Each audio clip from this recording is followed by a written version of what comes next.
വിശദമായ ന്യൂസ് അപ്ഡേറ്റ്സിലേക്ക്. പുതിയ കാർഷിക നിയമം കാലഘട്ടത്തിലെ ആവശ്യമാണെന്ന് പ്രധാനമന്ത്രി നരേന്ദ്രമോദി. പ്രതിപക്ഷം കർഷകരെ തെറ്റിദ്ധരിപ്പിക്കുകയാണെന്നും കർഷകരെ ഭീഷണിപ്പെടുത്തി സമരത്തിനിറക്കുകയാണെന്നും പ്രധാനമന്ത്രി പറഞ്ഞു. पब्लिकली पूछ रही हैं, हमारे कृषि मंत्री टीवी इंटरव्यू में कह रहे हैं, मैं खुद बोल रहा हूं कि भाई आपको कानून में इस क्लॉज में क्या दिक्कत है बताइए, जो भी दिक्कत है वो आप बताइए। मैं सभी राजनीतिक दलों को हाथ जोड़ के कहना चाहता हूं, आप सारा क्रेडिट अपने पास रख लीजिए। आपके सारे पुराने घोषणा पत्रों को ही मैं क्रेडिट देता हूं, मुझे क्रेडिट नहीं चाहिए। मुझे किसान के जीवन में आसानी चाहिए, समृद्धि चाहिए, किसानी में आधुनिकता चाहिए। आप कृपा करके देश के किसानों को बरगलाना छोड़ दीजिए, उन्हें भ्रमित करना छोड़ दीजिए।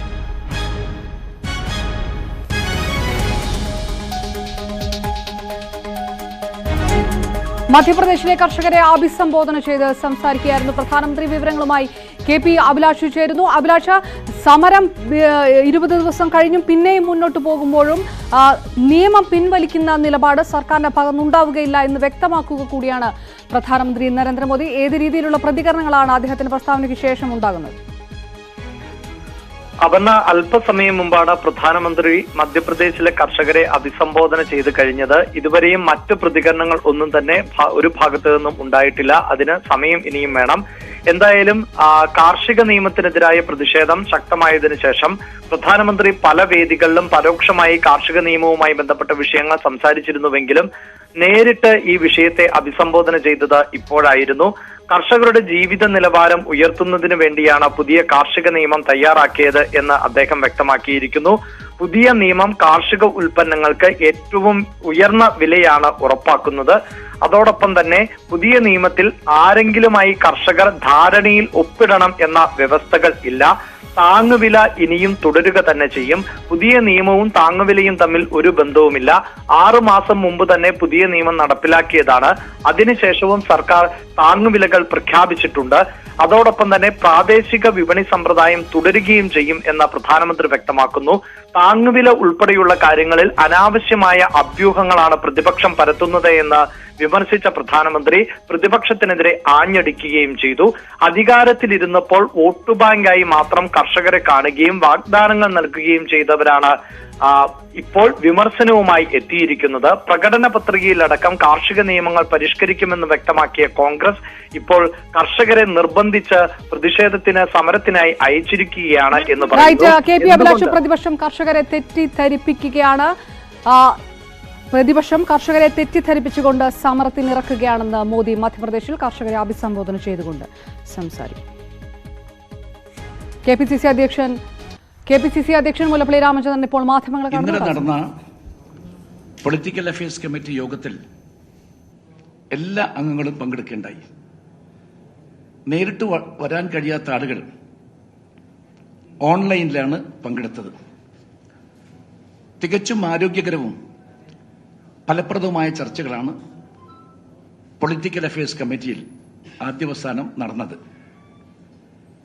2015 നേട്ടം കൈവരിക്കാനായെങ്കിലും പ്രതീക്ഷിച്ച വിജയം ഉണ്ടായിട്ടില്ല എന്നാണ് പൊളിറ്റിക്കൽ അഫയേഴ്സ് കമ്മിറ്റി വിലയിരുത്തിയത്. പൊതുരാഷ്ട്രീയ ഈ തെരഞ്ഞെടുപ്പിൽ ഒരിടത്തും ഈ പ്രബുദ്ധമായ കേരളത്തിൽ ചർച്ചയായില്ല എന്നത് തികച്ചും ദൗർഭാഗ്യകരമാണ്. എന്തുകൊണ്ടാണ് ഈ പൊതുരാഷ്ട്രീയം നമ്മുടെ കേരളീയ പൊതുസമൂഹത്തിൽ ഈ തെരഞ്ഞെടുപ്പിൽ ചർച്ചയാകാതെ പോയത് എന്നതിനെക്കുറിച്ച് വളരെ വിശദമായി തന്നെ ഇന്നലെ പൊളിറ്റിക്കൽ അഫയേഴ്സ് കമ്മിറ്റി ചർച്ച നടത്തുകയുണ്ടായി. ഈ വസ്തുനിഷ്ഠമായി പരിശോധിച്ചുകൊണ്ട് കൂടുതൽ ഐക്യത്തോടെയും കൂട്ടുത്തരവാദിത്തത്തോടെയും മുന്നോട്ട് പോകാനാണ് പൊളിറ്റിക്കൽ അഫയേഴ്സ് കമ്മിറ്റി തീരുമാനിച്ചത്. ഈ ജനുവരി 6, 7 തീയതികളിൽ രാഷ്ട്രീയ കാര്യസമിതിയുടെ അംഗങ്ങൾ, MP മാർ, MLA-മാർ, DCC പ്രസിഡന്റുമാർ എന്നിവരുടെ വളരെ വിശദമായ 2 ദിവസത്തെ യോഗം തിരുവനന്തപുരത്ത് ചേരാൻ ഇന്നലെ പൊളിറ്റിക്കൽ അഫയേഴ്സ് കമ്മിറ്റി കൂട്ടായിട്ട് തീരുമാനിച്ചിട്ടുണ്ട്. ഡിസംബർ 19, അതായത് നാളെ, KPCC സെക്രട്ടറിമാരുടെയും ജില്ലയുടെ ചുമതലയുള്ള സെക്രട്ടറിമാരുടെയും യോഗം KPCC ആസ്ഥാനത്ത് ഇന്ദിരാഭവനിൽ വെച്ച് ചേരും. ജനുവരി 22-ന് ബ്ലോക്ക് കോൺഗ്രസ് കമ്മിറ്റികൾ വിശദമായി തെരഞ്ഞെടുപ്പിന്റെ എല്ലാ വശങ്ങളെക്കുറിച്ചും ആ ബ്ലോക്ക് തലത്തിൽ സംഭവിച്ച കാര്യങ്ങളെക്കുറിച്ചൊക്കെ തന്നെ വളരെ ഗഹനമായ ചർച്ചകൾ നടത്തും. ജനുവരി 23, 24, 26 തീയതികളിൽ ഇതുപോലെയുള്ള യോഗങ്ങൾ 14 ജില്ലാ തലങ്ങളിലും നടത്തപ്പെടാനും തീരുമാനിച്ചിട്ടുണ്ട്. ജില്ലയിൽ MP-മാർ, MLA-മാർ, രാഷ്ട്രീയ കാര്യസമിതി അംഗങ്ങൾ, KPCC ഭാരവാഹികൾ, നിർവാഹക സമിതി അംഗങ്ങൾ തുടങ്ങിയവരൊക്കെ ഈ ചർച്ചയിൽ വളരെ സജീവമായിട്ട് പങ്കെടുക്കും.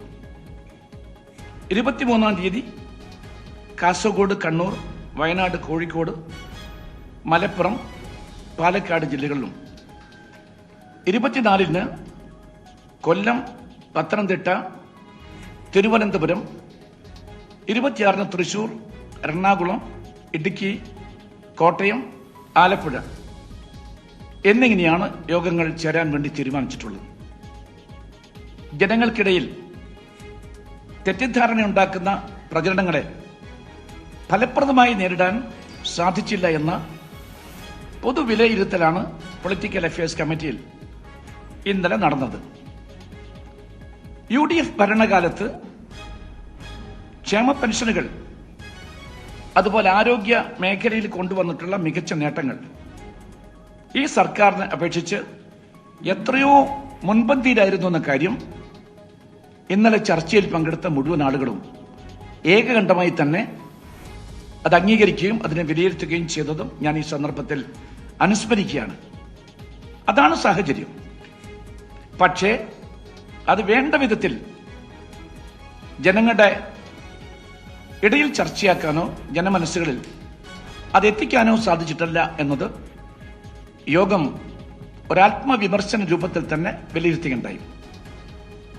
പിന്നെ സാമ്പത്തിക പ്രതിസന്ധി ഈ തെരഞ്ഞെടുപ്പിൽ കോൺഗ്രസിന്റെ സ്ഥാനാർത്ഥികളുടെ പ്രവർത്തനങ്ങളെ സാരമായി ബാധിച്ചു എന്ന വിലയിരുത്തൽ തന്നെയാണ് യോഗത്തിൽ ഏകകണ്ഠമായിട്ടുണ്ടായത്. കേന്ദ്രം ഭരിക്കുന്ന BJP-യും കേരള സംസ്ഥാനം ഭരിക്കുന്ന ഇടതുപക്ഷ ജനാധിപത്യ മുന്നണിയും ഈ തെരഞ്ഞെടുപ്പിൽ പണത്തിന്റെ ഒരൊഴുക്ക് തന്നെയാണ് സൃഷ്ടിച്ചെന്ന കാര്യം എല്ലാവർക്കും അറിയാവുന്ന കാര്യമാണ്. പക്ഷെ എല്ലാ പ്രതിസന്ധികളെയും അതിജീവിച്ച് 10,000-കണക്കിന് കോൺഗ്രസ് പ്രവർത്തകന്മാർ ആത്മാർത്ഥമായ പ്രവർത്തനമാണ് ഈ തെരഞ്ഞെടുപ്പിൽ കാഴ്ചവെച്ചിട്ടുള്ളത്. ഞാൻ അവരെ പ്രത്യേകമായിട്ട് കേരള പ്രദേശ് കോൺഗ്രസ് കമ്മിറ്റിയുടെ പേരിൽ അഭിനന്ദനം അറിയിക്കാൻ ആഗ്രഹിക്കുന്നു.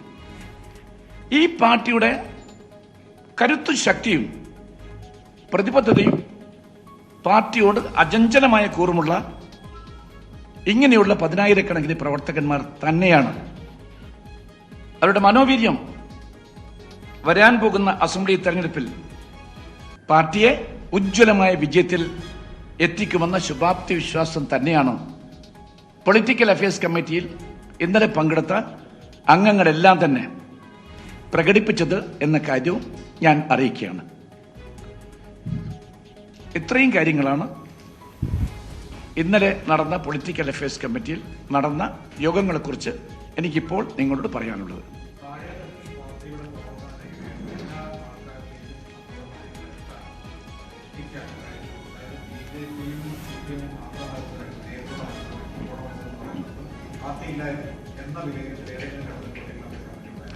തീർച്ചയായിട്ടും ഉണ്ടായി. ഞാൻ പറഞ്ഞല്ലോ അത്.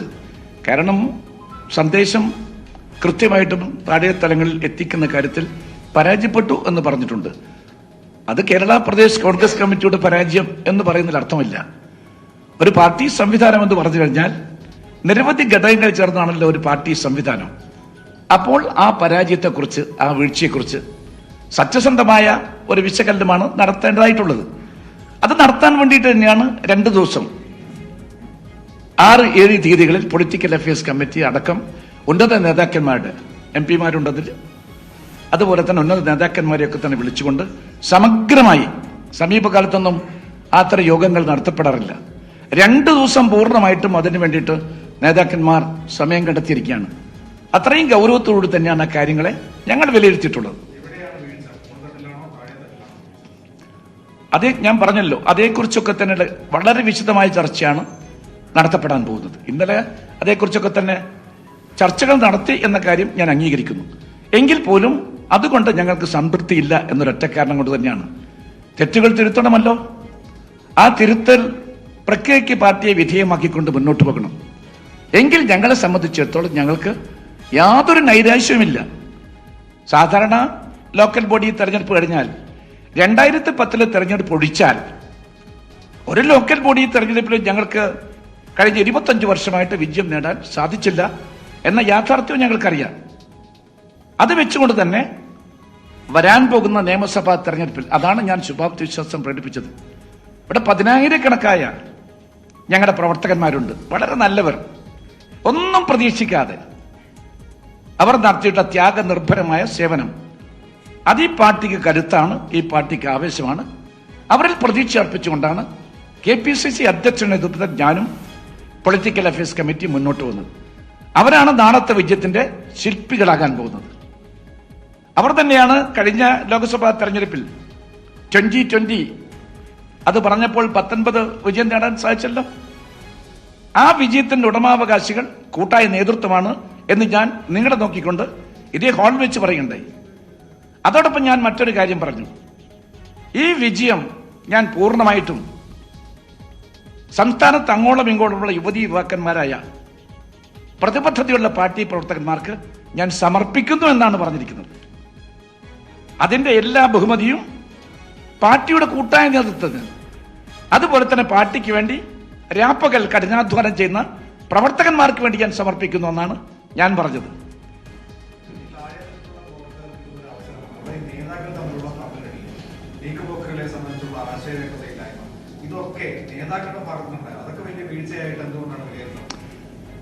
വീഴ്ചകൾ ഉണ്ടായിട്ടുണ്ടോ എന്ന് ഞാൻ തന്നെ സമ്മതിച്ചല്ലോ. ഇന്നലത്തെ ചർച്ചയും അത് തന്നെയാണ്. ആ വീഴ്ചകളുടെ സൂക്ഷ്മാംശങ്ങളിലേക്ക് പോയി ആ കാര്യങ്ങളെ വിലയിരുത്തണം. അല്ലാതെ ഒരു ഉപരിതല സ്പർശിയായിട്ട് ചർച്ചകൾ നടത്തിയിട്ട് കാര്യമില്ല എന്ന നിഗമനത്തിലാണ് ഞങ്ങൾ എത്തിച്ചേർന്നത്.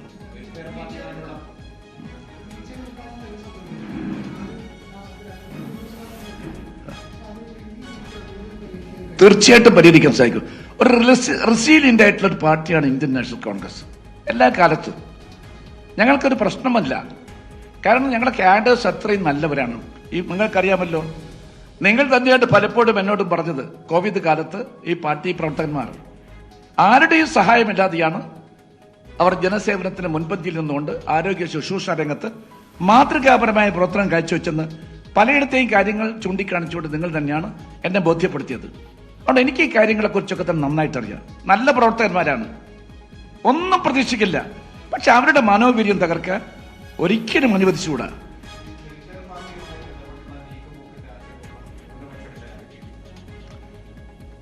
ഇന്നലെ അതേക്കുറിച്ച് ചർച്ച നടത്തി എന്നത് യാഥാർത്ഥ്യമാണ്. പക്ഷെ വിശദാംശങ്ങളിലേക്ക് ഞാനിപ്പോൾ കടക്കുന്നില്ല. കാരണം 2 ദിവസത്തെ പൊളിറ്റിക്കൽ അഫയേഴ്സ് കമ്മിറ്റി കഴിഞ്ഞാൽ നമുക്ക് വിശദമായിട്ട് ഞാൻ നിങ്ങളെ കാണും. അത് കണ്ട ശേഷം ഞാൻ നിങ്ങളോട് ഈ കാര്യങ്ങൾ ആഴത്തിലിറങ്ങിയുള്ള ഞങ്ങളുടെ ഇത് സംബന്ധമായിട്ടുള്ള വിലയിരുത്തൽ ഞാൻ നിങ്ങളെ അറിയിക്കും.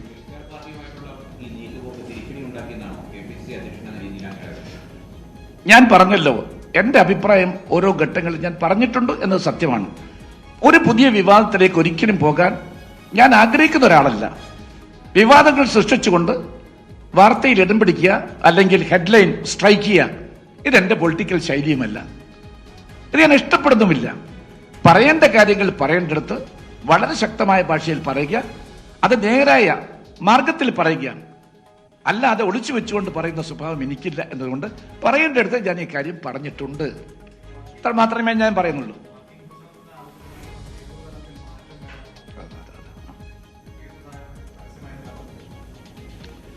അങ്ങനെയൊന്നും അദ്ദേഹം പറഞ്ഞിട്ടില്ല. അദ്ദേഹം പറഞ്ഞത് പാർട്ടിയിൽ സംഘടനാ സംവിധാനത്തിൽ പലയിടത്തും കോട്ടമുണ്ടായിട്ടുണ്ട്. അതേക്കുറിച്ചൊക്കെ തന്നെ ഒരു പുനഃസംഘാടനം അതാവശ്യമുണ്ട് എന്ന രൂപത്തിലുള്ള തികച്ചും ക്രിയാത്മകമായ നിർദ്ദേശമാണ് അദ്ദേഹത്തിന്റെ ഭാഗത്തുനിന്നുണ്ടായിട്ടുള്ളത്.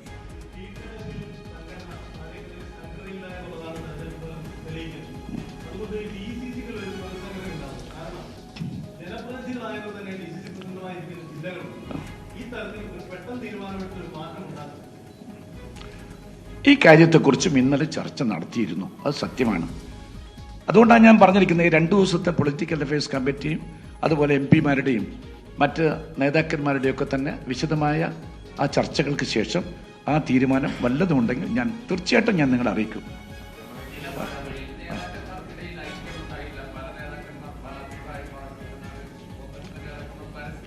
ഞാനൊരു സിമ്പിൾ ചോദ്യം നിങ്ങളോട് ചോദിക്കാം. ഞാൻ KPCC അധ്യക്ഷനായ ശേഷം ഐക്യം ഉയർത്തിപ്പിടിക്കാൻ വേണ്ടി ഞാനെടുത്ത നിലപാടും വിട്ടുവീഴ്ചകളും പലപ്പോഴും നിങ്ങൾ പോലും പറയാറുണ്ട്, അത്രത്തോളം വേണമോ പ്രസിഡന്റ് എന്നോട് ചോദിച്ച ആളുകളാണ് എൻ്റെ മുമ്പിൽ ഇരുന്നുകൊണ്ട് ഈ ചോദ്യം ചോദിക്കുന്നത്.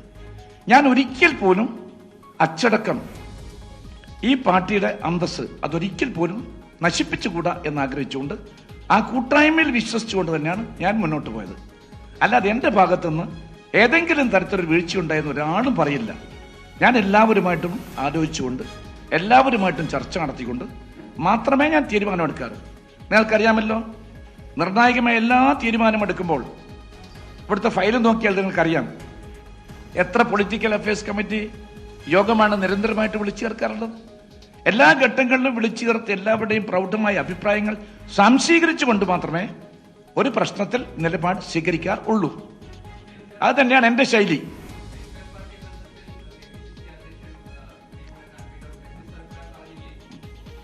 ഞാനത് പറഞ്ഞല്ലോ, ഇതേക്കുറിച്ചൊക്കെ തന്നെ അഭിപ്രായങ്ങൾ പറഞ്ഞു കഴിഞ്ഞതാണ്. ഇനി പറയാൻ ഞാൻ ആഗ്രഹിക്കുന്നില്ല. ബിക്കോസ് പാർട്ടിയുടെ താല്പര്യങ്ങൾക്കൊന്നും അത് ഗുണമല്ല, ഐക്യജനാധിപത്യ കക്ഷിയുടെ കെട്ടുറപ്പിനും ഗുണമല്ല. അത് പറയാം. പൊളിറ്റിക്കൽ അഫയേഴ്സ് കമ്മിറ്റിയുടെ 2 ദിവസത്തെ വിശദമായ ചർച്ച, നേതൃത്വത്തിന്റെ ചർച്ച, അത് കഴിഞ്ഞ ശേഷം എന്താണ് ഞങ്ങളുടെ അഭിപ്രായം എന്ന കാര്യം ഞാൻ നിങ്ങളോട് തുറന്നു പറയും. KPCCയുടെ പൊളിറ്റിക്കൽ അഫയേഴ്സ് കമ്മിറ്റിയുടെ മീറ്റിംഗിന്റെ വിലയിരുത്തലുകൾ വ്യക്തമാക്കുകയാണ് KPCC അധ്യക്ഷൻ മുല്ലപ്പള്ളി രാമചന്ദ്രൻ. വലിയ രീതിയിലുള്ള നിരാശയില്ല, പരാജയമുണ്ടായിട്ടുണ്ട്. അത് പക്ഷേ ഇനി വരുന്ന നിയമസഭാ തെരഞ്ഞെടുപ്പിൽ കൂടുതൽ ആത്മവിശ്വാസത്തിൽ പ്രവർത്തിക്കാൻ പ്രവർത്തകർക്ക് ഊർജ്ജമാകും എന്ന രീതിയിലുള്ള മറ്റ് വിവാദങ്ങളിലേക്ക് താൻ കടക്കാൻ ആഗ്രഹിക്കുന്നില്ല എന്നും മുല്ലപ്പള്ളി രാമചന്ദ്രൻ കൂട്ടിച്ചേർക്കുന്നു. രാജ്യത്തെ കാർഷിക മേഖല കൂടുതൽ സുസ്ഥിരമാക്കുന്നതിനും ലാഭകരമാക്കുന്നതിനും ലക്ഷ്യമിട്ട് നെസ്ലെയും ന്യൂസ് 18 സംയുക്തമായി മാഗി ദേശ് കെ ലിയെ 2 മിനിറ്റ് ക്യാമ്പയിൻ കാർഷിക മേഖലയിലും കാർഷിക വ്യവസായ മേഖലയിലും നടപ്പാക്കാവുന്ന നവീന ആശയങ്ങളുമായി 26 ബിസിനസ് സ്കൂളുകളിലെ വിദ്യാർത്ഥികളാണ് ഈ ഉദ്യമത്തിൽ പങ്കാളികളാകുന്നത്. ഈ മാസം നടക്കുന്ന ക്യാമ്പയിൻ ഗ്രാൻഡ് ഫിനാലയ്ക്ക് മുന്നോടിയായി ഞങ്ങൾ നെസ്ലെ ഇന്ത്യയുടെ മാനേജിംഗ് ഡയറക്ടർ സുരേഷ് നാരായണനുമായി സംസാരിച്ചു. മാഗി ബ്രാൻഡിന്റെ നേതൃത്വത്തിൽ നടത്തുന്ന ക്യാമ്പയിനെ കുറിച്ച് അദ്ദേഹത്തിന് വിശദീകരിക്കും. Maggi as a brand is very much linked to agriculture, and agriculture is also the segment of our economy which is the most important in terms of occupation and in terms of incomes for a large number of the farming community and the allied community. And therefore it is important that issues around agriculture be addressed with, and what better brand than Maggi to contribute in its own small way to good ideas coming into agriculture, and some of them hopefully, as we will see today, being implemented to a worthy cause. 5 ലക്ഷം രൂപയുടെ സമ്മാനത്തിനായി 3 ഫൈനലിസ്റ്റുകൾ പങ്കെടുക്കുന്ന grand finale കാണുക. കാർഷിക മേഖലയുടെ ക്രിയാത്മകമായ നവീകരണം കാലഘട്ടത്തിന്റെ ആവശ്യം. മുഖ്യമന്ത്രിയുടെ കേരള പര്യടനത്തിന് 22-ന് കൊല്ലത്ത് തുടക്കമാകും. 30-ന് എറണാകുളം, ആലപ്പുഴ ജില്ലകളിലെ പര്യടനത്തോടെ കേരള പര്യടനം അവസാനിക്കും. സംസ്ഥാനത്ത് തുടർ ഭരണ സാധ്യതയെന്ന് CPM സെക്രട്ടേറിയറ്റ്. ക്ഷേമ പദ്ധതികൾ തെരഞ്ഞെടുപ്പിൽ ഗുണം ചെയ്തുവെന്നും സെക്രട്ടേറിയറ്റ് വിലയിരുത്തി. വിവരങ്ങളുമായി VV അരുൺ ചേരുന്നു. അരുൺ, തുടർ ഭരണ സാധ്യത വിലയിരുത്തിക്കൊണ്ട് CPMന്റെ മുന്നോട്ടുള്ള നീക്കങ്ങൾ, അതോടൊപ്പം തന്നെ സെക്രട്ടേറിയറ്റ് വിലയിരുത്തിയതും കേരള പര്യടനവുമായി ബന്ധപ്പെട്ടുള്ള വിശദാംശങ്ങളും എങ്ങനെ? അപർണ, സ്വർണ്ണക്കടത്ത് വിവാദമാണ് സംസ്ഥാനത്ത് ഇടതുമുന്നണിയുടെ തുടർഭരണ സാധ്യതകൾ ഇല്ലാതാക്കിയത്. പക്ഷേ തദ്ദേശ തെരഞ്ഞെടുപ്പിലെ പ്രതീക്ഷയ്ക്ക് അപ്പുറമുള്ള വിജയം വീണ്ടും തുടർഭരണ സാധ്യതയിലേക്കാണ് കാര്യങ്ങൾ പോകുന്നതെന്ന് CPM സംസ്ഥാന സെക്രട്ടേറിയറ്റ് വിലയിരുത്തുന്നു. അത്തരം വിലയിരുത്തലാണ് സംസ്ഥാന സെക്രട്ടേറിയറ്റിലുണ്ടായത്. മാത്രമല്ല ഈ കേന്ദ്ര ഏജൻസികളുടെ രാഷ്ട്രീയ ഉദ്ദേശത്തോടുള്ള നീക്കങ്ങൾ ജനങ്ങളെ ബോധ്യപ്പെടുത്താനായി സൗജന്യ കിറ്റ് വിതരണവും ക്ഷേമ പദ്ധതികളും ഗുണം ചെയ്തുവെന്ന് CPM വിലയിരുത്തുന്നു. ഈ ക്ഷേമ പദ്ധതികളും കിറ്റ് വിതരണവും തുടരാനാണ് CPMന്റെ സർക്കാരിന്റെ തീരുമാനം. BJPയുടെ കടന്നുകയറ്റത്തിൽ പരിശോധന ഉണ്ടാകും. നഗരമേഖലകളിൽ BJP കടന്നു കയറിയത് ഗൗരവതരമാണ്. ഇതിൽ വിശദമായ പരിശോധനയ്ക്കാണ് CPMന്റെ തീരുമാനം. മുഖ്യമന്ത്രി കേരള പര്യടനം നടത്താൻ തീരുമാനിച്ചിരിക്കുന്നു. അത് നിയമസഭാ തെരഞ്ഞെടുപ്പ് മുന്നിൽ കണ്ടാണ്. തെരഞ്ഞെടുപ്പിന്റെ വിജയവും തീരുമാനത്തിന് പിന്നിലുള്ള തീരുമാനം പ്രചോദനമായി 22-ന് കൊല്ലത്ത് മുഖ്യമന്ത്രിയുടെ കേരള പര്യടനം തുടരും. 23-ന് ഇടുക്കി, 24-ന് തിരുവനന്തപുരം, 29-ന് തൃശ്ശൂരും, 30-ന് എറണാകുളത്ത്, വൈകിട്ട് ആലപ്പുഴ, 30-ന് ആലപ്പുഴയിൽ പര്യടനം അവസാനിക്കും. പ്രധാനപ്പെട്ട വ്യക്തികൾ അതുപോലെ തന്നെ സാമുദായിക നേതാക്കൾ തുടങ്ങിയവരുമായി മുഖ്യമന്ത്രി കൂടിക്കാഴ്ച നടത്തും. പ്രകടന പത്രികയിൽ ഉൾപ്പെടുത്തുന്ന കാര്യങ്ങളെ കുറിച്ച് ഈ ചർച്ചയിലാകും തീരുമാനം. തിരുവനന്തപുരം നാഗർകോവിൽ ദേശീയപാതയിൽ സ്വാമിയാർ മഠത്തിന് സമീപമുണ്ടായ വാഹനാപകടത്തിൽ 8 പേർ അത്ഭുതകരമായി രക്ഷപ്പെട്ടു. മാർത്താണ്ഡം സ്വദേശികളാണ് അപകടത്തിൽപ്പെട്ടത്. നാഗർകോവിലിൽ പള്ളിയിൽ പ്രാർത്ഥനയ്ക്ക് പോകുകയായിരുന്നു സംഘം.